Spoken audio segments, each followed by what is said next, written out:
Dit is de podcast van Omroep Friesland. Noordewien. Met Willem de Vries. Kom verder.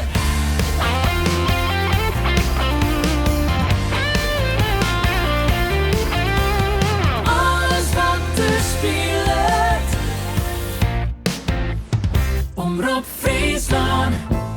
Man, they built hours to their passing years, till their fame everlasting.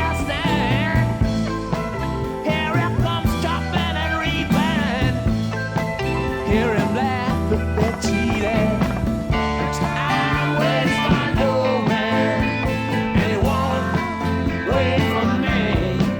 Yeah.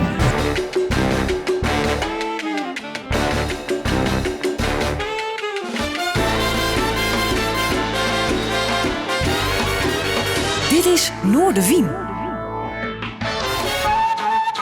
Goeie en welkom bij Noordewien. Jullie hebben mij een bijzondere gast aan de tafel. Het is een man die ik al jaren ken. Ik al vaak de gast heb in mijn eigen programma. Hij had een grote fanbase hier in Friesland te zitten. Sterker nog, de fanclub kwam jarenlang uit deze provincie wij. Richting Holwert moet je dan denken. Ik had ook Erwin Nijhoff. Ooit begonnen in de band Prodigal Sons. En alweer een hele tijd solo dwaande. Nou ja, solo. Hij doet mij een heel soort oren meestal fantastische shows. Dat gaat van Johan Derksen tot zijn werk met Elvis Presley. The Music. Drie keer zal die Friesland ontwannen. Dat is de onleiding om hem maar eens even te vragen. Want Erwin, mooi dat je er weer bent. Welkom, hoe is het? Ja, het giet hartstikke goed. Nee, ik hoor jou zo mooi Fries praten. En ik denk, probeer een beetje Neder-Saxisch er tegenin. Dan krijg je een hele bijzondere conversatie, denk ik. Maar dan weet ik niet of we elkaar dan altijd kunnen verstaan. Wat kind probeer je? Ja, of je kunt proberen. Ja, god, nog giet hartstikke goed met mij. En ik hoop het met jullie ook. Maar nee, ik schakel wel even over naar Nederlands. Maar ja. Nou ja, daarover gesproken. Want ik was me een beetje aan het voorbereiden. Weet je wel, ik ken je al jaren. Maar Ja. goed, dan ben je een beetje aan het inlezen. Ja. En toen kwam ik op een Sallandse Wikipedia-pagina. Ja, nou, dat is dan ook weer de roem die rent je vooruit. Hè? Zo van, voordat je weet staat er zoiets op. En heb jij dat? Oh, wat leuk dat je het er op die manier in het Neder-Saxisch opgezet hebt. Ik zei, nou, dat heb ik zelf niet gedaan. Er was iemand die heeft dat toen erop gezet. En ik vond het wel grappig. Ik heb het mooi lekker laten staan. Ja. Want wat is dat toch een beetje je moedertaal? Dat zal. Ja, bij mij is het een beetje dubbel.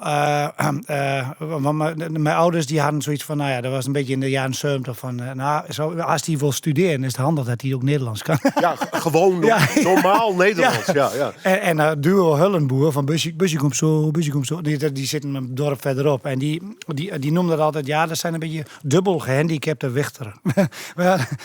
Zo van, ja, ze kunnen en niet goed Nederlands, maar ook niet echt heel goed plat. Dus dat was, nou ja, ik heb inmiddels goed dialecten. Mijn ouders die praten tegen elkaar. Ik ben opgegroeid naast mijn opa en oma op die boerderij in de buurt van Dalsen. En dus ik kreeg het mee. En als kinderen onderling, ja, dan vond je dat ook wel stoer natuurlijk. En dat zal misschien in Friesland ook wel zo zijn. Dat is toch een beetje waar je vandaan komt. En nou, er werd ook wel een beetje, ja, normaal was natuurlijk populair. Nou goed, dat zit heel dicht bij de taal zoals wij dat praten. Wel weer iets anders, maar goed, het is ook een onderdeel van het Neder-Saxische. Dus ik heb het wel goed geleerd, zeg maar. Maar het is wat ik wel heb, als ik dan weer... Ik speel nu met muzikanten uit Amsterdam en Hilversum. En overal komen ze vandaan. En dan wordt het weer Nederlandse. Dus als ik dan weer in het dorp kom en ik praat met die oude boer, zeg maar weer, dan moet ik soms even weer omschakelen. Dan is het weer, ik zou zeggen, Nederlands-Neder-Saxisch. Maar goed, dan ben ik op een gegeven moment een half uurtje verder en dan zakt de diepvries, de diepsax wel weer in het lijf, zeg maar. Ja, want naast je artiesten bestaan. Ja. Leef jij nog steeds een soort dorpsleven of ben jij inmiddels een stadsjongen geworden? In je manier van doen eigenlijk? Ik heb jaren in Zwolle gewoond. Ik ben wel wat wereldser geworden. Dat klinkt dan, zonder dat het arrogant, dat bedoel ik niet arrogant of zo. Maar hoe moet ik dat zeggen? Doordat je heel veel reist en dat je toch op heel andere plekken terechtkomt met andere nationaliteiten.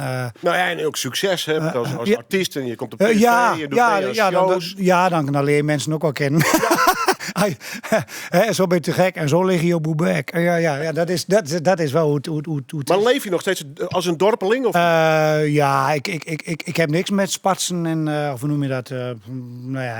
Ik heb niks met arrogant gedrag. Dus zo ben ik ook opgevoed. En mijn ouders die, als je nou stratenmaker, stukken door of muzikant of voetballer bent, weet ik veel wat. Je bent gewoon mens en iedereen heeft zijn eigen kwaliteiten. En zo sta ik in het leven. En kijk, tuurlijk, muziek springt in het oog en je bent meer zichtbaar. En dus dan lijkt het misschien... Dan zou je kunnen denken dat dat misschien belangrijker is dan iemand... Nou, ik was laatst weer ontzettend blij met die man die bij ons het dak gerepareerd heeft. Nee, ik kan dat niet. Ik op die boerderij, mijn vader die heeft me wel eens vervloekt van... dan legt niet wat uit. En een dag later of een minuut later wist ik het dan niet meer. Ik ben gewoon absoluut niet handig. Ja, ik kan nog net die gitaar vasthouden. Maar, nee, dus weet je, wat betekent het allemaal? Ja, we moeten het met elkaar doen, simpel zat, punt. Ja. Was je typische dorpsjongen toen jij de Prodigal Sons begon eigenlijk, of niet? Ja, ergens zit er altijd wel een soort van trots waar je vandaan komt. Ja, maar ook qua de business, succes. Ja, ik was in het begin wel heel naïef, ja. Dan was ik wel een naïeve, nog niet eens dorps, nee, plattelander. Ik vond het dorp verderop al heel wat. Dalfsen, jongen, we gaan naar Dalfsen, weet je. Maar wij wonen afgelegen, zeg maar. In the middle of nowhere, zou ik bijna zeggen. Nou was het dorp niet zo ver weg, een kilometertje of 6, denk ik, maar... en afhankelijk waar je dan zat. Maar toch, dat was wel... Ja, toch, ik vond dat heel wat dat ik dan... want mijn eerste, de lagere school, dat was dan een buurtschapje verderop. Hoe dat allemaal precies zat. We werden gehaald met zo'n schoolbusje. En die ging de hele... Je hoeft niet op de fiets? Nee, de lagere school, maar niet op de fiets, nee. Eerst de kleuterschool gedaan in Vilsteren. En dat was dan zo'n katholieke enclave, zeg maar. Maar wij waren van, ja, weet je, ik ben niet zo met geloof bezig. En mijn ouders ook niet. Dus nou ja. Maar goed, in ieder geval, we belanden dan wel op de kleuterschool in Vilsteren. De eerste jaren, maar later gingen we dan toch... Ja, dat had misschien toch nog weer een beetje met geloof te maken. Dat weet ik niet zeker. Of omdat dat het handig was, dat op een of andere manier was het geregeld dat daar een schoolbusje ging. En die plukten alle kinderen van die buitengebieden, van die boerderijen, pikten ze op in die buitengebieden van Dalfsen, tussen Dalfsen en Ommen en daarna in buurtschap Emmen, ook weer bij Dalfsen en Honhorst. Nou goed, jongens, zoeken het eens op, dus hartstikke mooi wandelen en fietsen. Maar goed, in ieder geval, midden in de bos hadden we dan de lagere school. De Baron van Dedemschool. En dat was gewoon een klein plattelandschooltje met 3 klassen in 1 lokaal. Klas 1, 2, 3 en 4, 5, 6. Dus klinkt fantastisch kneuterig. Ja, heel kneuterig. Ja, dus als ik daar aan terugdenk, vond ik dat heel mooi, heel idyllisch. En het was allemaal bosrijk. En dus als kind, en dan ging ook wel eens dan met de klas. Dan ging de leraar, die ging dan de bos in. Nou, weet ik veel wat hij... Ja, dat klinkt wel heel raar. Maar op een normale manier... Ja, in de tijd van nu, hè? Maar dan denk je gelijk aan anderen natuurlijk. Raar, hè? Met al die MeToo. Ja, zijn we zo voorgeprogrammeerd inmiddels? Ja, ik vind...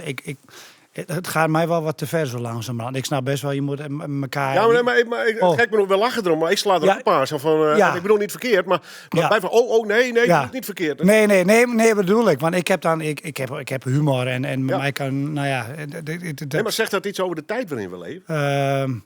Ja, dat denk ik wel. Want echt, wat voorheen op voorhand dat iedereen wel snapt dat het humor was, wordt nu vaak heel serieus beantwoord van. En dat jij als degene die het geintje maakt, nou nu ontstond er een soort van geintje. Jij snapt me gelijk. Dan moet je het nog uitleggen ook. Ja, maar moet je het weer uitleggen? Ja, dan is het gewoon eigenlijk niet zo leuk meer. Nee. Maar mag ik we komen straks wel even over je geschiedenis nog in de muziek, maar. Hoe sta jij in je artiestenbestaan momenteel dan? Is dat... Ik ben heel blij met dat ik het... Nou ja, we hebben natuurlijk heel veel hobbels en diepe dalen, hoge pieken, weet ik veel meegemaakt. Ik heb er ook heel wat jaren bij gewerkt toen het heel slecht ging. Dus ik heb de slechte tijd echt heel vaak gezien. En ook, de coronatijd was ook even weer schrikken, zeg maar. Ik denk, daar gaan we weer, weet je wel. Dus ik zat op een gegeven moment weer op een vrachtwagenbusje van de Albert Heijn naar Troef te draaien. Dat ik dacht van, ik was het helemaal zat. Ik denk, dan maar weer een baantje erbij. Maar goed, uiteindelijk was het gelukkig niet nodig. Maar toen ik heb, 30 jaar bloed, zweet en traan, kwamen er toch vanuit de geschiedenis toch nog weer kansen. Ik heb een Harry Musquet-project gedaan. Ja. Musquet So Many Roads, over het levensverhaal van Harry Musquet. En daar is mij voor gevraagd. Nou, ontzettend blij mee. Het was een hele mooie klus. Dus toen was ik, zelfs in coronatijd, had ik gewoon heel veel werk. En eerst niet natuurlijk, maar op een gegeven moment ben ik met die... Nou goed, er kwamen heel veel klussen mijn kant op. Op een gegeven moment ook Johan Derksen met zijn theatertour voordat hij gecanceld werd. Nou ja, toen hield die tour ook op. Zeg, ja, jullie mogen wel komen, maar Johan die blijft thuis. Nou ja, wel. Dus nou ja, wij onderling overleg besloten niet verder te gaan. Want die tour die was natuurlijk aan Johan zijn naam opgehangen. En, maar goed, ondertussen wel veel werk. En nu, ja, het gaat nu gewoon echt heel erg goed. Dus ik ben ontzettend blij dat ik mijn geld kan verdienen met muziek maken. Wel veelal coverprojecten. Ik merk wel dat het echt steeds meer begint te jeuken om weer eigen liedjes te schrijven. Dus ik denk wel dat ik dat dit jaar dat ik er nog eens een keer een poging ga doen weer wat te schrijven. En ja, misschien ook nog een keer weer wat uit te brengen. Ik heb binnenkort... ja, ik hoop dat misschien dat het leuk om in Friesland ook nog eens te kijken of dat een leuke locatie is om te doen. Maar ik heb 28 april doe ik me... Nou ja, ik heb heel veel projecten gedaan. Erwin Nijhoff plays Bruce Springsteen, plays Bob Dylan, Elvis Presley. Ja, je hebt een aardig lijstje de opgebouwd. De Stones, Neil Young. Ja. Nou ja, daar ben ik ook voor de boeken. Maar ja, Harry Musquet inmiddels. Maar nu heb ik dan op een gegeven moment toen steeds vaker mensen... Ja, maar je hebt zo die eigen liedjes van jou, dat vinden wij ook zo mooi. Zo van, nou, toen hadden we gedacht, nou weet je wat? Met die kroegeigenaar, de Cactus in Hengelo... Laten we gewoon Erwin Nijhoff plays Erwin Nijhoff. Nou ja, goed. En natuurlijk ook mijn oude Prodigal Sons materiaal. Dus dat hebben we nu geboekt. En is gelijk uitverkocht. En dus dacht ik, nou... En ja, nu... En ik was er deze week mee aan het repeteren. En het begint toch wel te jeuken. Dan denk ik, ja, shit. Oké. Weet je wel? Nou, dat is eigenlijk nog niet zo'n slecht nummer. Ja, als je dat dan van jezelf mag zeggen. Maar dat ik denk, ik vind hem niet slecht. Weet je? Bij het oefenen, ja. Ja.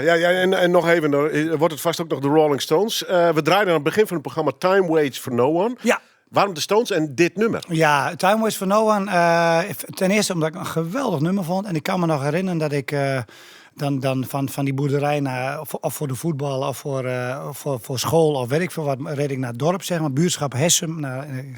Zoek het op. naar Dalfsen. En dan draaide ik... In die tijd draaide ik heel veel Rolling Stones. Had ik zo'n Sony Walkman. En dus droomde ik helemaal weg met die geweldige nummers en de muziek. En dan hoorde ik die geweldige gitaar van Mick Taylor. En ik dacht, als ik toch ooit eens zo'n gitaar kon spelen. Nou, en de Prodigal Sons was ook geënt op een beetje Stones inslag. Zo van, ik was dan meer de Keith Richards met mijn rhythm. Maar ik was heel erg geïnspireerd door de ritmegitaar van Keith Richards. En de Stones sowieso. Maar ik had altijd zoiets van, als er dan een gitarist moet komen... dan moet het een beetje met een bluesy, Mick Taylor-achtige feel. Had ik altijd in mijn hoofd. Dus zo zat ik altijd weg te mijmen en te dromen. En toen had ik mijn Amerikaanse album gemaakt in 2000. En toen kwam ik via in contact met iemand die dan Mick Taylor weer kent. En hij kreeg het bandje, er was nog een cassettebandje te horen van de ruwe mix. En hij had zoiets van, zo, dat is goed. Nou, laat het maar een keer komen, weet je wel. Nou, zodoende kwam ik met Mick Taylor in contact. Een gitarist die dan 4-5 jaar bij de Rolling Stones gespeeld heeft. Die dus meespeelt, dus solo speelt op Time Waits for No One. Want je bent een waterval. Is Erwin Nijhoff bij zo'n man ook nog een waterval of niet? Of zit je dan een beetje meer met open mond? Dan ben ik wel wat meer aan het aftasten. Kijk, als ik merk dat hij relaxed is, dan durf ik wel. Ja. Maar ik ga niet op voorhand me geforceerd... Dat kan ik niet. Als er natuurlijk een gesprek ontstaat... Okay. Maar toch, het is wel Mick Taylor, weet je. Ja, nou, dat klopt. Ja, en dan is het wel een beetje onwerkelijk. Die gitarist die ik zo te gek vond met zijn geweldige solo's. En van de Rolling Stones nota bene. En dan leer ik hem kennen. Sterker nog, ik mocht met hem het podium op in Huizenmaas, Groningen. Nou, daarna nog een keer een festival in Ochten. En in Duitsland nog geweest met hem. In België. En zelfs nog een liedje geschreven met hem. En ik denk, wat gebeurt hier allemaal? Zo op een gegeven moment zaten we in kleermakers, zitten op de grond met de gitaartjes op schoot. Zaten we te jam. En toen zat hij nog een keer bij mijn moeder op de bank. En kwam hij nog een keer naar Ommen. Mijn moeder die woonde in Ommen op zo'n bungalowparkje. En zit ik en denk, speelt Mick Taylor op mijn eerste serieuze Gibson Les Paul die ik ooit had. Nou, en dat is toch fantastisch? Ja, heel apart. Ja. Dus dat is een van de redenen dat ik ben een enorm Rolling Stones fan. Dus echt wel, ik zeg vroeger altijd mijn top 3: Elvis, Beatles, Stones, Beatles, weet ik veel. Ben je naar een expositie geweest of niet? Ja, 2 keer. Ja. Eén keer in coronatijd met de Prodigal Sons, die eerste line-up. Gerrit Veldman, die ken misschien wel van de Veldman Brothers. En Rick Mensink, Albert Bartels, die eerste line-up. hadden we, we hebben 1 keer zoveel tijd hebben we een banduitje, ook al speelden we niet meer met elkaar. En dan hadden we met die gekke mondkapjes op. Nou ja, goed, we hebben het maar gedaan. Maar in ieder geval, het moet naar een echte die-hard Stones fan. Die doet dat gewoon, weet je wel, heeft dat gewoon voor over. Dus dat was al heel apart. Maar later dacht ik, ja, toen draaide die nog een keer. Of onlangs was die nog, volgens mij was die expositie er ook nog. Ik denk, nou, nu een keer op de normale manier. En nog een keer, dus dat, te gek. En dan zie je natuurlijk spullen staan. Ja, dat was ook onwerk, kleding. Die hebben een deel van de geschiedenis van de popmuziek bepaald. Ja, echt ongelooflijk. Dat zit bij je moeder op de bank. Dat is Het zijn de details die het hem doen. We gaan weer plaat draaien. Johnny B. Good, Chuck Berry. Ja, klassieker. Ja, dat is... Ik stond ooit met Chuck Berry in de lift. Ja, als ik dit soort verhaal vertel, dan geloof ik niet eens dat het gebeurd is.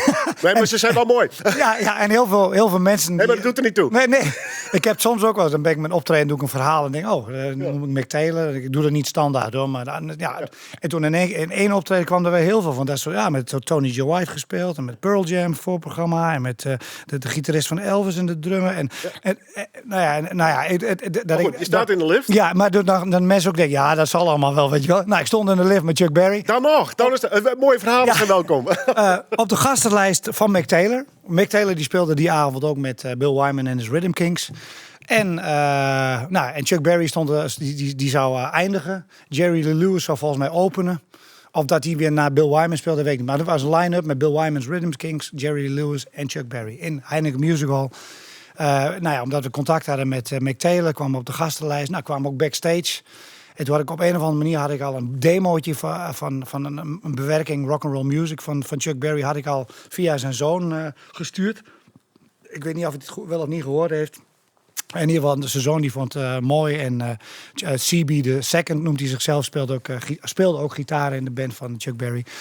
En ze kwamen backstage en toen kwam was het moment dat de grote Chuck zijn show zou gaan doen. En toen kwam hij de kleedkamer uit, grote vent. Ik ben ook niet de kleinste, maar hij was volgens mij langer dan ik. Ik dacht altijd dat het een heel klein mannetje was. Ja, nee, dat is dus Chuck niet Berry zo. is echt heel lang. Ik dacht heel lang en slank. Ja. En ook heel lang, ook lang en lenig ook. Dat hij gewoon, volgens mij deed hij zijn duckwalk toen hij eind 80 was nog beter dan ik nu op mijn 51ste. Dus die komt de kleedkamer. Hey, yeah. Hij was een goede doen. En toen kreeg ik zo'n high five zo. En liep hij langs me heen. En toen op een gegeven moment... Chuck gaat de show doen. Nou ja, laten we maar meelopen, weet je wel. Nou, dus wij mee en voor die mensen die Chuck niet kennen... is natuurlijk de pionier, de king of rock'n'roll samen met Elvis. Als die twee er niet geweest waren... had de muziek heel anders geklonken sowieso. Dus de Beatles en de Stones, Led Zeppelin, allemaal... dat was allemaal anders geweest. Nou goed, in ieder geval Chuck, sta je daar met de King of Rock'n'Roll, sta je in zo'n grote lift van de Heineken Music Hall. En een vriend van mij die was mee en die zegt van, hij is wel relaxed. Volgens mij kun je hem wel om een handtekening vragen. Ik doe dat niet zo snel, ook niet foto, weet ik veel. Maar goed, ik denk once in a lifetime. Ja. Maar goed, ik had er natuurlijk niet op gerekend. Dus ik had geen papier bij me en geen pen. En ik zat ook dat ik denk, Chuck Berry, Keith Richards van de Rolling Stones. Want Keith is een grote held ook. Tikte ooit op het verkeerde moment Chuck Berry op de schouder. En Chuck Berry die bedacht zich niet en die gaf hem een hoek. En Keith Richards ging gestrekt. En Keith die zei, dat is de enige man die me ooit geslagen heeft... die ik niet teruggeslagen heb, zijn grote held Chuck Berry. Ik denk, dat moet we niet hebben, weet je wel. Dus uiteindelijk, maar hij leek relaxed, had die high five al gegeven. En ik denk, hey Chuck, autograph. En sure, no problem. Nou goed, oké. Nou, dus mij, ik had er niet op gerekend. Het enige wat ik bij me had was een grote promokaart van Erwin Nijhoff. Dus hij moest lachen, dus die gaf ik aan. Iemand die griste nog ergens een pen vandaan. Toen kreeg ik zo'n half bedrukte handtekening van Chuck Berry. Dus dat denk en toen later ging dat nog verder op het podium. Stond ik in één keer, allemaal mensen naar het groot podium. Aan de zijkant van het podium stonden allemaal mensen, inclusief ik. Stond te kijken en ik keek links. Ik denk, verrek, dat is Albert Lee. Want Albert zat in de band van Bill Wyman. Ook een grootheid, ook die heeft met Everly Brothers, Emmylou Harris, met iedereen gespeeld. Echt een gitaarheld. En keek ik rechts, de drummer van Eric Clapton naast me. Oké. Ja. Hey, Bill Wyman staat er ook. Ja. Natuurlijk. En toen me realiseerde ik, zover gaat Chuck Berry dus terug. Dat hij dus, het was onze allerheld, zeg maar. Hè? En Bill Wyman stond druk foto's te maken en filmpjes en weet ik veel wat allemaal van zijn grote held Chuck Berry. En dus denk ik, oh ja, en het mooie was, toen later stond ik aan de andere kant van het podium en toen kwam Chuck Berry al duckwalkend mijn kant op en die zat echt zo te kijken, zo, ja, ik moet er langs. En ik denk, ja, waar is nou die roadie dan? Want het gordijn was dicht, weet je wel. Dus ja, dus toen, nou, met andere woorden, toen keek hij en ik denk, oh ja. Toen heb ik dan maar tot 2 maal toe het gordijntje voor de King of Rock'n'Roll opengehouden. Want die ging natuurlijk achter het podium duckwalkend verder. En toen aan de andere kant van het podium kwam die weer het podium op natuurlijk. Mr. Showman natuurlijk, entertainer. Hè? Dus dat was, ik bedoel, een mooie kan het bijna niet hebben. En ik heb nog een Chuck Berry verhaal, maar dat duurt veel te lang. Dat was op een ander moment.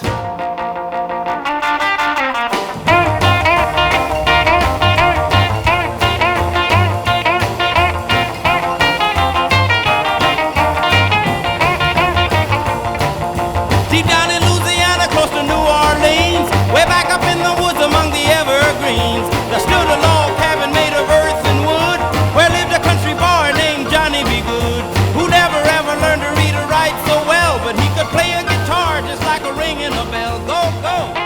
Absolute klassieker natuurlijk. Johnny B. Good van Chuck Berry. Stier op het listje van mijn gast van Joert, Erwin Nijhoff. Ooit begonnen in de band Prodigal Sons. Wie ik groot fan van overigens. Daarna een indrukwekkende solo carrière. Begon via The Voice of Holland. Ook nog. Shows met Bruce, of tenminste met de muziek van Bruce Springsteen. Tegenwoordig is hij op een paard met Elvis Presley. De music in ieder geval. En hij doet, ik zit er even bij, 3 keer Friesland om mij zien show. Dus ik heb een onleiding om hem nog even te vragen voor een lang interview. Want hij heeft inmiddels een carrière, daar zeg je u tegen. Maar het is wel een self-made career, heb ik het idee een beetje. Even hoe dat dit noemen nog. Ja. Waarom dit nummer? Nou, ja, Chuck. Ja, het is een klassieker. Elke boerenrockband, of van normaal tot en met Bukkers, tot en met, er zijn er legio. Los van alle Engelstalige rockbands, dat ritme. Ja, dat is nog steeds wat ik het liefst speel. Dat is je vertelde het, dat likje van de gitaar, dat komt niet van hem, geloof ik. Nee, want ik had op een gegeven moment een theatertour, Kings of Rock'n'Roll, over de koningen, Elvis en Jerry Lee Lewis, Fats Domino, Chuck Berry, Little Richard, noem ze maar op. Everly Brothers. En toen kwam ik erachter dat Chuck, die had dat weer geleend van volgens mij de gitarist van Louis Jordan. Alleen het verschil was, Louis Jordan's gitarist, die deed dat op 1 snaar. En Chuck die speelde hem smeriger. Chuck staat er ook bekend dat hij gewoon de meest gore gitaarsolo's, wringend, valsig, vies, dirty, sleazy, spare rib. Nee, gewoon silky, sticky. Ja, hij blijft plakken. Ja. Dus als je het over, wat John Lennon zei, if you want to give rock and roll another name, you just might call it Chuck Berry. Weet je wel zo? Hij was de muziek was rock and roll, hij leefde rock and roll. Maar goed, in ieder geval, dus dat heb ik nooit geweten. Want dan denk je altijd, dat is een genie, weet je wel. Maar hij had toch dat likje had hij dus wel geleend van. Ja, dat is echt het verhaal van de muziek. Hè? Iedereen leunt op elkaar. Ja, iedereen raakt geïnspireerd en dat is altijd, je houdt het toch niet tegen. Ik heb ook wel eens nummers gemaakt dat iemand later zei, dat doet me een beetje denken aan. Of weet je, dus je streeft ernaar dat het toch een soort oorspronkelijk nummer is. Maar ja, weet je, met die 3 akkoorden, het blijft nog een wonder dat er toch altijd nog weer wat nieuws kan ontstaan. Ja, gelukkig wel. Gelukkig wel, ja. Luisteren. En sommige nummers zijn fantastisch, zoals deze, om steeds weer terug te horen. Hoe begon het trouwens? Met gitaar of niet bij jou? Zingen. Ik heb al mijn hele leven lang graag gezongen. Als kind. Slaapkamer en... Ja, slaapkamer. Radiootje aan of had je een pick-up? Radio, pick-up, cassette recorder. Als het er deed, want het was ook heel vaak kapot bij ons en dan werd weer niet gemaakt. En zo. Dat was super. Als ik ergens gefrustreerd over ben, dan is dat de dingen nooit gemaakt werden. Ja, of dan duurde het heel lang. Of niet goed. Maar dat is een verhaal op zich. Maar je moest er wel van vechten om die muziek te horen. Zeg maar. Ja. Stond de radio aan of draaide... Ja, op de stal sowieso. Altijd de radio aan. Want we werken natuurlijk ook een boel koeienmelken of afvoeren of varkens, weet ik veel wat. En ik heb denk ik ook nog eens met de Walkman opgewerkt. En als er dan geen radio in de buurt was. Dus dat was sowieso altijd aan de hand. En thuis ook was ook altijd de radio aan. En Maar goed, ja, op een gegeven moment hadden zo'n van mijn tante had ik zo'n ouderwetse meubel met zo'n hele dikke naald dat je gewoon die bijna dwars door de grammofoonplaat heen zakte, zeg maar. Zo echt, ik denk een beetje jaren 50 ding of zo. En dan kon je volgens mij zelfs nog 78 toerenplaatjes op draaien. Dus die had ik op een gegeven moment. Maar dat klonk geweldig. Had ik oude singeltjes van mijn vader, The Small Faces, Elvis, Beatles, Stones, The Kings, Till the End of the Day. Nou, dat opende vaak. Geen psalmen en Bach dus. Nee, dat was maar mijn vader was, en mijn moeder trouwens ook, maar mijn vader was wel een veelvraat wat muziek hoor. Dat ging ook letterlijk van Nederlandstalig naar Duitse slagers, naar rock and roll, de Beatles en de Stones en Elvis en Chuck Berry en Small Faces. Van alles, echt van alles. Maar goed, er kwam ook die eerste BZN, die hadden wij ook in de kast staan, ja, met Annie Schilder. Dus als jochie luisterde ik dat ook. Ja, met Jans. Ik was altijd een beetje jaloers op Jan Keizer, dat hij dan mocht zingen met Annie Schilder, weet je wel. Als jochie, als klein kind had je dan dat al ervaart, weet je wel. Lentekriebels. Heb je je nog verzet tegen dat deel van de muziek, zeg maar, als puber?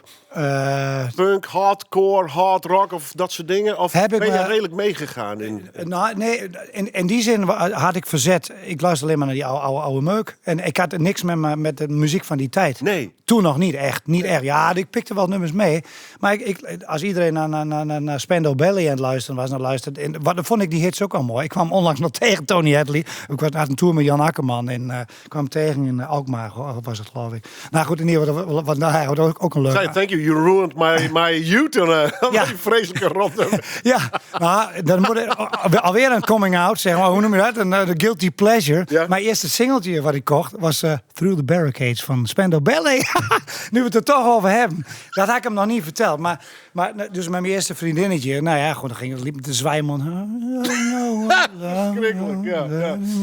Maar waarom vond ik dat nummer zo mooi? Omdat er zo'n mooi akoestisch gitaarintro in zat.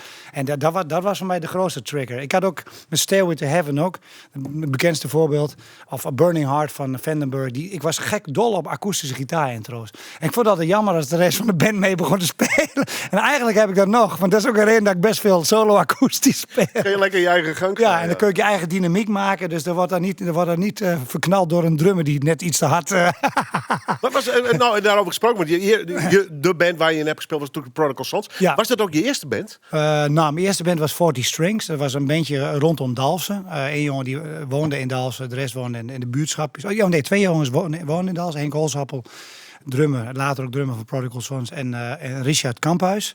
En buiten het dorp van een boerderij in het buurtschapje Ankum, daar woonde Wilco Lindeboom, gitarist. En ik woonde in het buurtschapje aan de andere kant weer van de rivier. Dat was dan de buurtschap Hessum, ook van een boerderij. Dus 4 jongens, 40 Strings. Nou, zoals elk bandje begint met covers van Eric Clapton tot de Stones, Jimi Hendrix. The Police hadden we er zelfs bij. The One I Love van R.E.M. Dat vond ik wel weer mooi. Weet je, dat was dan wel hedendaagse. Maar geen Wham en Spandau Ballet? Nee, die zat er niet bij. Oh, ja, al was het maar omdat Spandau Ballet, ja, dat lukte hem ook nog niet om dat gitaarintro. Nou ja, dus zo zijn we begonnen. En op een gegeven moment hadden we 1 eigen nummer. En daar hadden we geen titel voor. Dus noemden we altijd het eigen nummer. Dus daar hadden we een show van 2-3 uur. En er zat dan het eigen nummer, stond dan op de setlijst. Maar dames en heren, het eigen... en dan was later, daar had ik een titel voor. Heette Don't Know Why en kwam op de tweede album terecht van Prodigal Sons.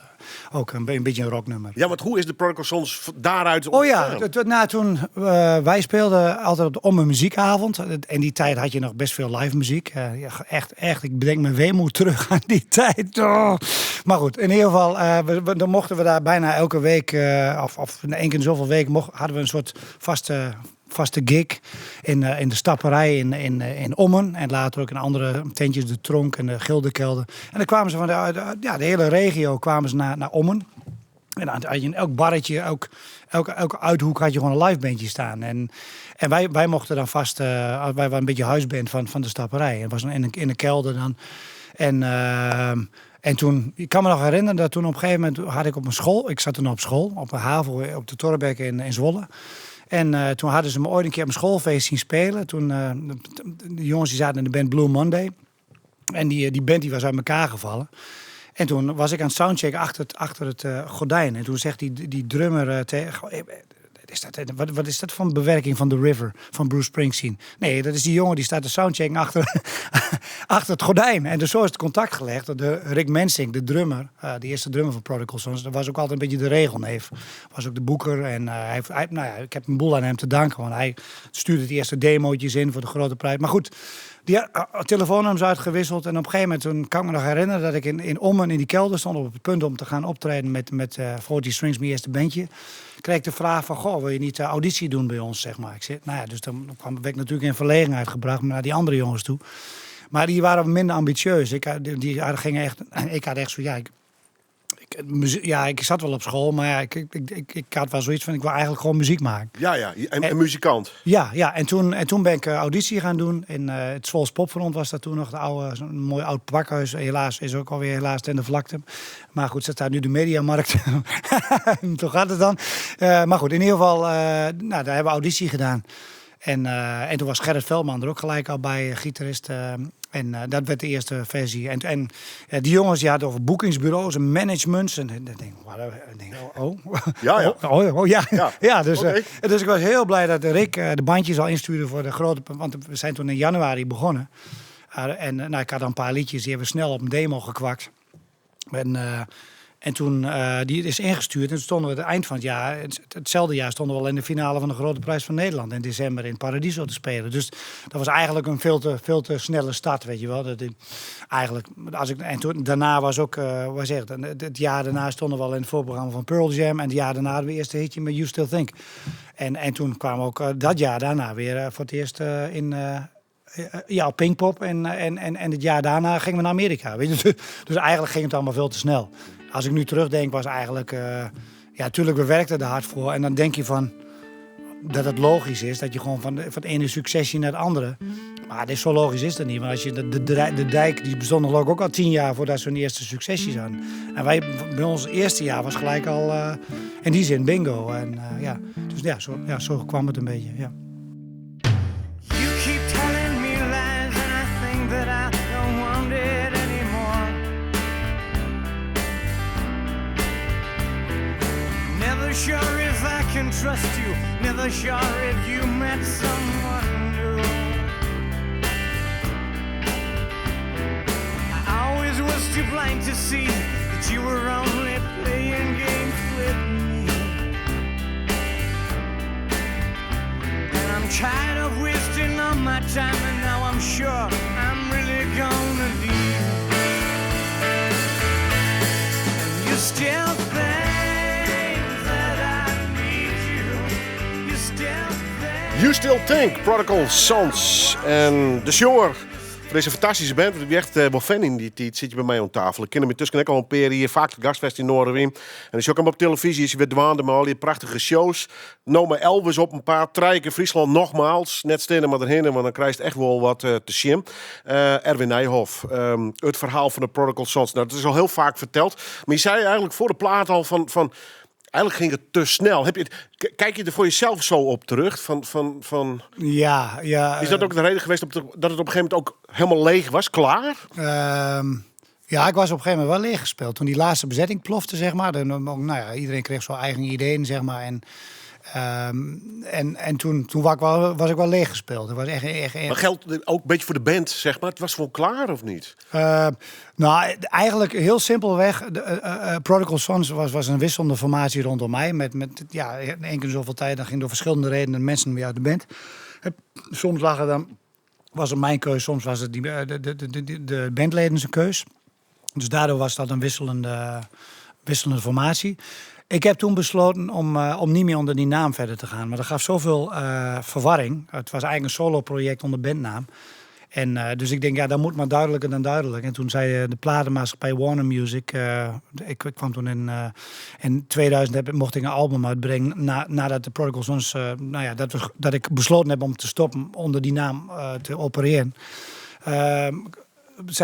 De Warner Music zei, we gooien er een promocampagne tegenaan... en dan is jouw eigen naam, dat is zo gepiept, weet je wel. Zo. Maar ja, ik ben erachter gekomen, zo werkt dat niet. Mensen die hangen echt aan de naam. Ook al is het eigenlijk hetzelfde wat je doet met dezelfde nummers die ik zelf geschreven heb. Ja, maar het stickertje. Met weer een nieuwe line-up. Ja, mensen gaan ook wennen naar mensen, weet je wel.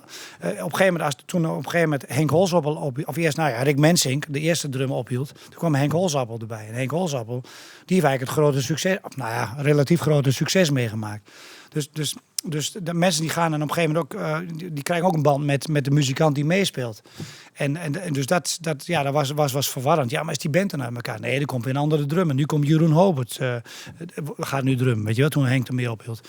Weet je, dus konden we achter dat plus dat mensen nadien ook die Prodigal Sons fans.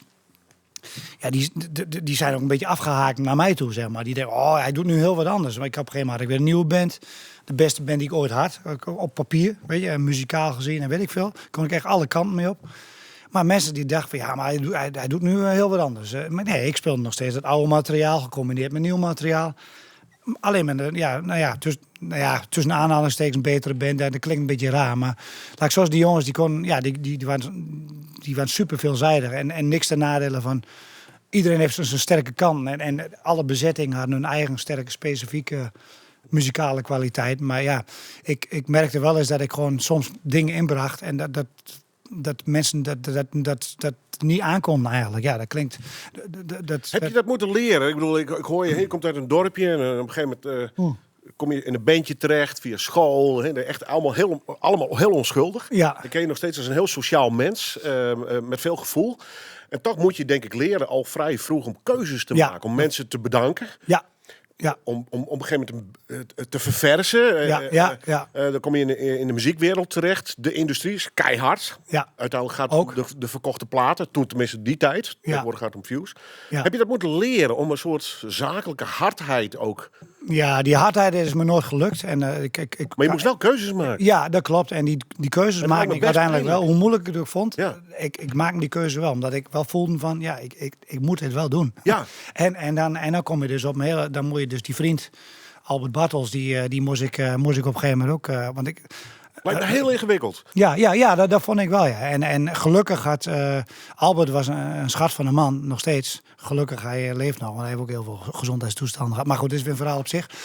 En Henk Bannon, die tegenwoordig in de Pink Floyd Project speelt... Ja, die moest ik teleurstellen. Van jongens, ik wil eigenlijk met een paar jeugdvrienden verder. En dat was Arjan Pronk en Jeroen Hobert op bas en drums. Had je dat zelf bedacht? Of is er iemand geweest die... Ja, dat kwam eigenlijk zo. Damaged Brain, dat was een rockband uit het oosten van het land. En daar was ik echt fan van. Ik heb een lied gecoverd, Backstreet Girl. Die staat op het tweede album van de Prodigal Sons. Die is, dat is eigenlijk gecoverd van de band Damaged Brain uit Luttenberg. Nou... En ik was fan van die band. En ik kende zo. Ik had ze in een plaatselijke discotheek leren kennen met een slokje op. En ik maak muziek. Oh, ik ook. Nou goed. Kom maar een keer langs. Wij oefenen bij Trekker Thijs in Luttenberg. Trekker Thijs. Trekker Thijs. Dat was de vader van de zanger, frontman, gitarist. Die had die verkocht trekkers. dus ik op een... Ik denk een zondagmiddag of weet ik veel. Wanneer ze repeteren. Ik met mijn brommetje. Ik had zo'n Honda MB5 bepakt en bezakt met gitaar. En ik hem Trekker Thijs, weet je wel. Dus want die jongens die werden maar nieuwsgierig. En die vonden wel goed wat ik deed. En, dus toen raakte me bevriend. En ik deed er regelmatig met hun band mee als gast. En dus zodoende raakte ik bevriend. Dus toen op een gegeven moment, toen die band uit elkaar plofte... Toen had ik de bassist aan de lijn. Ja, onze band is geknald. En wil jij niet bij ons komen spelen? Weet je wel? Zo, toen had ik zoiets van... hij was altijd de meester in de boel omdraaien. Van, bij ons, dat ik denk, wij waren landelijk bekend. Zo van, dan kun je beter bij mij komen spelen, weet je. Maar toen begon dat te leven. Dat ik dacht, hij was een betere bassist dan Albert. En toen, toen kwam ik een beetje in een gewetensbezwaar. Oh, ja, dilemma, van waar kies je voor? Ja, en toen had ik toch zoiets, weet je, ik was ambitieus. En ik denk, dus toen die combinatie van dat een betere bassist, de jeugdvriend... En toen, dat ging toch ten koste van Albert. En Albert die begreep dat. En dat is ook het mooie van Albert. Die zag dat ook wel, dat het een betere bassist was. Ben jij iemand die er dan 's nachts wakker van ligt? Ja, daar lig ik enorm wakker van. Echt de draai van, wat heb ik nou gedaan? En wat doe ik iemand aan? Ik heb er heel veel last van. Maar Ik doe het wel. Omdat je weet dat Omdat ik het onvermijdelijk die is? kant moet ik op. Ja, en dan... Maar is dat toch een beetje de heilige graal van de muziek ook? Dat je de goede mensen op het goede moment om je heen hebt? Ja, wat dat betreft, als ik heel... het is zo lullig om dat te zeggen, maar elke muzikant heeft je moet keuzes elke maken. muzikant heeft zijn sterke kant, maar ik had eigenlijk het liefst gelijk een band gehad waar ik alle kanten mee op kon. Dus dan had ik zo gaat nooit het gewisseld. meestal niet, hè? Nooit gewisseld. Nee. Maar ja, je komt ergens terecht. En, Wordt het makkelijker met de jaren? Je bent inmiddels ook nou, 50. ben Ben je zakelijker geworden? Misschien wel. Kijk, die laatste band die plofte, die laatste bezetting Prodigal Sons. Vanaf dat moment heb ik eigenlijk nooit geen vaste bands meer aangedurfd. Het is toch zo'n traumaatje. Heel veel projectmatige dingen. Ja, ik heb me meestal wel, zoals ik nu werk, is ook, ook al omdat de muziekwereld is ook wel heel erg veranderd. Het is ook heel moeilijk om met één bandje je geld te verdienen. Dus het is nu meestal, kijk, als ik een project heb met heel veel optredens, dan kan ik een band wel aan me binden. Maar als ik maar 3 optredens in het jaar heb, dan kan ik niet verwachten van die bandleden dat ze alleen voor mij gaan. Weet Die je wel? jongens moeten wel betaald worden. Ja, dus het liefste had ik gewoon nog steeds een vaste band. Doe je alles zelf qua regelen? Ik doe veel zelf. Ik heb nu de luxe dat heel veel vanzelf via mijn website binnenkomt. Of via, dat ik via een promokaartje, via e-mail of via WhatsApp. Dus ik creëer niet heel veel zelf. Het komt gelukkig voldoende naar me toe. Of ik word benaderd voor een project zoals ik ook Elvis the Music benaderd ben. Ook door mensen uit Friesland. MBN. En dus die gaven mij de vrijheid van... formeer een band en maak er wat moois van. En, dus daar ben ik ontzettend blij mee. Dat ik dus dan gevraagd word door een producent. Soms doe ik ook eigen producties. En dan doe ik, dan regel ik meer zelf. Maar in het theatercircuit wordt het meestal verkocht via een impresariaat. Ik heb in het verleden ook wel zelf een theatertour geboekt. Maar dat is wel. Ik heb er nu ook de tijd niet meer voor. Dus ik doe wel als er iets binnenkomt via de website, een privé optreden of een bruiloft. Ik sta ook al op bruiloft of whatever. Dus ze kunnen me van alles in. Met de grootste hoer van Oost-Nederland en omstreken. Nee, maar dus dan handel ik het zelf af, zeg maar. Als dat rechtstreeks via de website binnenkomt, ja. Want je bent inmiddels 50. Je moet nog steeds wel heel veel... Moet er uit jezelf komen. Hè? Het is niet zozeer dat je een status hebt. Een groot managementkantoor, een groot boekingskantoor. Ja, en dat heb ik met name... een busje voor komt draaien. Meneer Nijhoff, we gaan nu... Ja, ik rij zelf. Ik bouw zelf op. Ik breek zelf af. Vind je het leuk? Of... Ja, jawel. Heel veel op jezelf aan. Ja, weet je, op het moment dat je 5, 6 optredens in de week hebt, dan wordt het soms pittig, weet je wel. Dan is je rijdt er naartoe, je rijdt. Nou, ik zag je agenda. Ik denk, die zit aardig vol. Ja, dus en enkele keer gaat er dan een vriend mee die dan chauffeurt en toevallig zondag, toevallig een vriend die vond het leuk om mee te gaan en die chauffeurt dan ook. Dus dat is soms ook geen overbodige luxe, hoor. Want naar mij je komt wel eens thuis dat je denkt, hé, dat laatste stukje, dat was een beetje... Dus dat is wel riskant dan. Maar nee, maar je went er ook wel aan. En het liefste deed ik het niet, hoor. Maar goed, ik weet ook... kijk, iedereen moet betaald worden. Kijk, ik heb vroeger ook als chauffeurs ingehuurd. In die gekke Voice of Holland tijd. Daar had ik soms 5 optredens op een dag. Of 30 optredens in de maand. En dan door het hele land. En ja, dat lukte alleen echt niet. Weet je, met opbouwen, afbreken. En met de bekendheid is dan ook... ik denk dat Siep van de Ploeg er ook al over mee kan praten. Van als je kan geen stap zetten of iemand wil, iemand klampt je aan of wil op de foto. En dat is allemaal heel mooi. Ik ben blij dat het gebeurt, want dan weet je ook dat je werk hebt. En ik snap dat ook wel. Alleen, het is alleen op het moment dat jij heel erg in het heetst van de strijd of in het hol van de, hoe noem je dat je in de picture bent, dan... En je hebt die 5 optredens en je komt het podium af en je wordt gelijk aangeklampt. Ja, dan kan je bij het volgende optreden te laat. Dan kun je de donder op zeggen. En dat is ook wel eens gebeurd, ja. Dus dat is wel... Dus dan moet je wel... Toen had ik... In die tijd huurde ik wel iemand in die dan chauffeurde en meehelpt op- en afbreken. En, dus dat... het liefst had ik gewoon een heel team. Maar ik weet ook... En misschien als het over 2 jaar nog steeds zo gaat zoals nu, misschien doe ik dat dan ook wel. Hoor. Maar ja, we hebben coronatijd ook net overleefd. Dus ja, ik durf er nog niet 100% op te vertrouwen, zeg maar. Nu gaat het heel goed, maar ja, over 2 jaar weet ik het ook niet. You ain't nothing but a hound dog, you're crying all the time. You ain't nothing but a hound dog, crying all the time. Well, Jawel, al best een klassieker. In dit geval van Elvis Presley. Had alles bij mijn gast van Joert Erwin Nijhoff. Want we hier misschien wel over de Prodigal Sons en al die prachtige shows die hij in had. Rondom bijvoorbeeld de muziek van Bruce Springsteen en neem het maar op. Maar hij is maar Elvis op een paard. Zaterdag 23 maart in Dokkum. Toonsje 28 maart in theater in Snits. Sneu en 13 april zit ik hem er even bij in de Pleerts in Burgum. Over Guilty Pleasures gesproken. In de Pleerts in Burgum heb ik mijn eerste concert ooit gezien. Goed zo. En dat waren de Dolly Dots. Hey, nou, het was mijn coach, hè, dat wist je. Angela, ik zal haar de groeten doen. Groot uit. En mijn tweede was Roberti Jacquet in de Scooters. Ja, in de ja. Piepkindse Woord. Dat is laatst afgefikt helaas. Oh, ja. En de derde was AC/DC in Amsterdam. Kijk, toen heb ik het goed gemaakt. Oh ja, toen... Wat was jouw eerste concert? dat is een goeie. De eerste concert, allemachtig. Was het de Guilty Pleasure of niet? Nou, ik weet het niet eens, joh. Plaatselijke discotheek. Busje komt zo misschien. Ja, dat zal wel een beetje zo'n guilty pleasure. Een beetje wat je Hollands glorie. Wat me nu te binnen schiet. Hè? Nou waren we, weet ik veel, 13, 14 of zo. En dan mochten we voor het eerst naar de discotheek. En er was dan altijd, we moesten het ook altijd fietsen. En dat zal in Friesland niet anders geweest zijn. Ja. Dan moet je eind fietsen. Nou, dan moest de Lemelenberg over. Nou, en dan de heenweg ging dat nog wel, maar de terugweg, nou ja.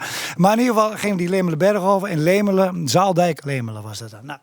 En daar trad op een gegeven moment ook verschillende artiesten op. Waaronder Herman Brood. Die had toen een hit met Sleeping Bird. En dus ik vermoed dat een van de eerste... Ja, er schiet me nog één te binnen. Toen had ik een van mijn eerste vriendinnetjes. Toen voetbalde ik nog bij ASC Dalfsen. En toen had ik nog... de jeugd van PEC zat ik nog. Dus ik dacht, misschien word ik nog wel een... Maar goed, in ieder geval... maar toen was ik met dat voetbalvriendinnetje. Ik voetbalde, maar zij zat met vrouwenvoetbal. En toen weet ik nog dat we heel verliefd stonden. Een beetje zo naar Frank Boeien te kijken. Die had toen dat prachtige nummer. Het was een onbekende weg. Een schitterende, heb me lief. Nou ja, ik was hartstikke jaloers op Frank Boeien. Want ik stond daar met vriendinnen. En ik wist gewoon, daar kan ik niet tegenop, weet je wel. Ja, ik sta hier wel mooi hand in hand en arm in arm met mijn toenmalige vriendinnetje. Maar ja, hij zingt dat liedje, weet je wel. En, dus dat was allemaal dat ik dacht van... Ja, wat vind ik er nou van? Dus maar dat was ook een van de eerste. Dat was Los Vast. Jan Rietman die kwam toen in de Trefkoele. Ja, dat was het, ja. De Trefkoele in Dalfsen. Dat was zo'n sporthal. Dus dat was een van de eerste ook, ja. Hoe graag had je Elvis willen zien? Hoe graag had ik Elvis? Ja, echt. Ja, heel graag. Je hebt een paar helden. Chuck Berry sta je in de lift, bij wijze van spreken. Je hebt natuurlijk Bruce gezien. Ja, en ik heb inmiddels Bob Dylan en Neil Young. Ik heb veel van Eagles. Maar Elvis? Creedence, John Fogerty. Elvis, ja, nee, die had ik het allerliefst willen zien. Ja, zeker. Ja, die naar vooraan het podium of in ieder geval voldoende... Dat je hem ook echt ziet, weet je wel. Ja, nee, dat... Welk muzikaal verhaal vertel je in de voorstelling? Is het puur muzikaal? Nou, het is eigenlijk zo gegroeid. Dat is denk ik niet heel bewust zo gegaan. Maar wel, misschien wel dat de titel mij ook wel getriggerd heeft. Elvis the Music. Dat ik dacht, ja, weet je, ik heb me altijd heel erg geërgerd aan dat Elvis werd altijd zo'n karikatuur van gemaakt. En daar doe je de man echt zwaar mee tekort. Omdat hij is de veroorzaker van dat de popmuziek geworden is zoals die nu is. Echt een van de belangrijkste veroorzakers. En hij heeft echt, er wordt eigenlijk veel te weinig belicht. En je moet voor de aardigheid Bruce Springsteen maar eens een keer over Elvis horen praten. Die kan er nog veel beter vertellen. De impact wat Elvis had op wit en zwart dichter bij elkaar brengen. Echt, hij bracht culturen dichter bij elkaar. Kledingstijl veranderen, haardracht veranderen, manier van dansen. Die stijve witte mensen die dan in één keer toch wel losser... De losheid van de blues en de gospel via Elvis te horen kregen. Ja. Het was natuurlijk grotendeels zwarte muziek. Hij had een zwarte feel. Het was natuurlijk cynisch dat natuurlijk een witte man die zwarte feel eigenlijk moet onderrichten aan de witten. Ja. Dus dat blijft cynisch. Maar dus vandaar, die man heeft zoveel betekend. Hè? En al was het maar weer, als je alleen de Beatles en de Stones maar noemt. Ik heb me al vaak geërgerd aan Nederland ook. Want ja, het werd altijd, of het nou De Wereld Draait Door was of andere programma's. Ze deden altijd net alsof de popmuziek begonnen is bij de Beatles. En ja, maar die wereld daarvoor, Elvis, die de Beatles en de Stones geïnspireerd heeft. Ja, dat staat er allemaal al voor. Maar Elvis werd dan altijd... Het heeft heel lang geduurd, vind ik, voordat er serieus over Elvis gepraat werd. En dat heb ik me altijd aan geërgerd. En het werd altijd, iemand met een pruik op en... weet je, terwijl... Ja, de karikatuur dus. De karikatuur. Heb jij, want je hebt ja. met bandleden van hem. Ja, Scotty Moore, die speelde mee op bijvoorbeeld in mijn favoriete gitaarsolo van Hound Dog. Dat zijn 2 gitaarsolos. Ik vond het altijd jammer dat het koortje er doorheen zat te blaren. De Jordanaires, wat ik trouwens schitterend vind. Alleen bij dat nummer, ik had die gitaarsolo nog meer willen horen, weet je wel. Dat is een van mijn, die 2 solos, dat is voor mij misschien wel mijn all-time favorite. Maar heb je dankzij die mannen nog weer een ander beeld van Elvis gekregen? Want dan zit je één op één met mensen te praten en dan hoor je natuurlijk een ander verhaal, denk ik, of niet? Ik heb met Scotty niet heel veel gepraat. DJ Fontana ook niet heel veel over Elvis gepraat. Waarom niet? Er was ook weer een combinatie verlegenheid. Want het was dat was eerste hand, hè? Eind jaren 90. Ze hebben wel dingen verteld. Ik heb ze wel gesproken. Maar god, hoe zat het nou ook weer? Ja... Ik weet even niet meer. Ik weet even niet meer. Ik heb hoe dat. Nee. Ik weet niet meer. Maar ben wel met ze aan de praat geweest. Maar of ik echt heel specifiek over Elvis. Het enige wat DJ Fontana tegen mij zei. Als jullie ooit naar Amerika gaan, dan kun je me altijd bellen. Dan speel ik met je mee. Weet je wel. Maar ja, dan kom je ook op dat de domme kutgeld. En dat is mijn frustratie in de muziek ook wel. Ik had nooit geen geld. Weet je wel. Dus ik had er allerlei, DJ Fontana. En ik wil wedden, als ik Scotty Moore had gevraagd, had hij ook nog wat willen inspelen. Maar ja, goed, dat is van die gemiste kansen, zeg maar. Maar ja, dat Scotty... dus ik weet even niet... Terug naar de voorstelling. Wat? Ja, ik wilde eigenlijk de Elvis in de breedst mogelijke zin laten zien. Van de kleinste ballads op maar 1 akoestisch gitaartje tot en met de meest bombastische ballad wat hij in de 70s deed met een heel orkest erbij. En dat zit er ook. Daar hebben we geprobeerd binnen de mogelijkheden die we hadden om dat in de show te krijgen dat hij begon met akoestische gitaar, contrabas en elektrische gitaar. Dat er nog niet eens een drummer was.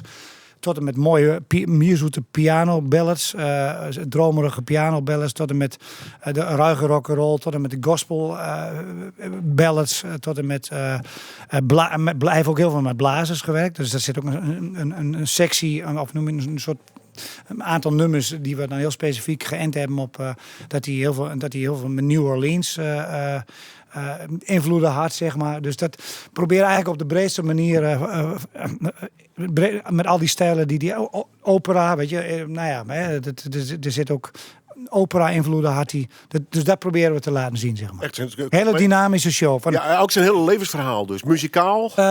Ook wel. Er zit ook wel een verhaal in. En ook wat Elvis voor mij betekend heeft, maar ook wat Elvis voor het publiek betekent. De invloed die hij gehad heeft op mij, maar ook op andere artiesten. En dat wordt, de nadruk is wel muziek. Hè? Je hoeft je niet in slaap te vallen bij dat Nijhoff een heel lang verhaal heeft. Dat kan ik wel, zoals je hier merkt. Maar, ja, het wordt nooit saai hoor, dus het valt mee. Ik ben nog niet in slaap gevallen. Van die opdracht krijg ik ook mee, niet te veel praten. Weet je. Nou, dat proberen we dan ook.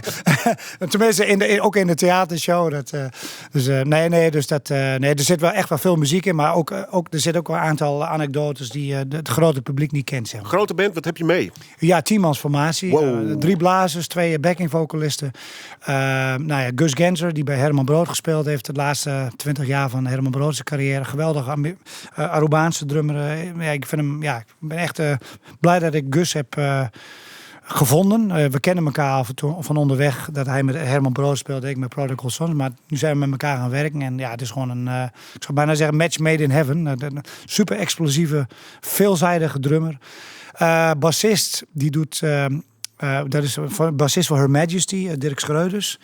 Die zitten niet alle shows bij, want hij is ook heel druk met Her Majesty.